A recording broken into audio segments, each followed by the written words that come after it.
Ons is hierdie week besig om oor omgee te praat en op Dinsdag 4 Augustus is ons tema omgee kom uit iets groter as onsself. En die gedeelte wat ek wil lees kom uit Romeine 5 vers 8.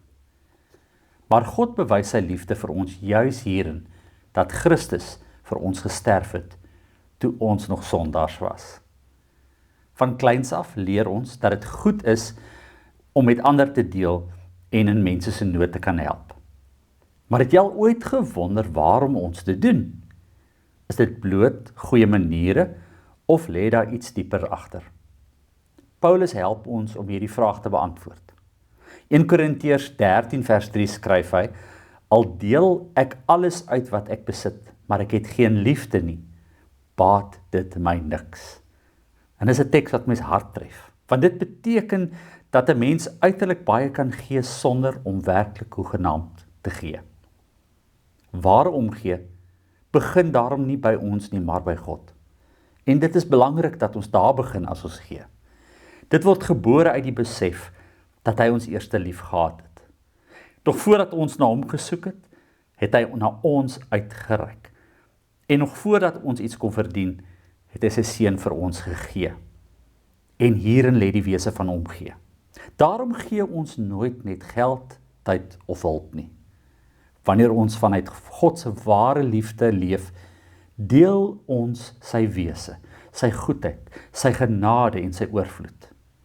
En dan word ons dade nie net hulpverlening nie, maar meer.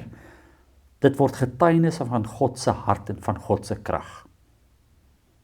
Die wonder is dat hierdie liefde nie net ander verander nie, dit verander ons ook. Omgee word dan nie 'n las wat energie uit ons tap nie, maar 'n vreugde van nuwe lewe. En daarom is dit goed om onsself af te vra. Gee ek om, omdat ek moet, of omdat ek reeds deur God se liefde verander is? Kom ons bid saam.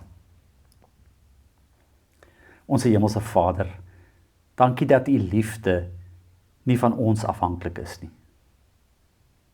Dat u ons vrygewig liefgehad het, onvoorwaardelik. Voordat ons u gesoek het, het u liefde kom bewys, toe ons nog sondaars was. Vorm ons harte deur hierdie selfde liefde. En bewaar ons daarvan om altyd net uit blote plig of gewoonte of skuldgevoel goed te doen. Laat ons omgee voortspruit uit dankbaarheid vir alles wat ons reeds uit u hand ontvang het. En wanneer ons voel ons het te min om te gee, herinner ons daaraan dat die grootste geskenk nie in ons hande lê nie, maar in u. Maak ons bereid om u liefde, genade en hoop met ander te deel.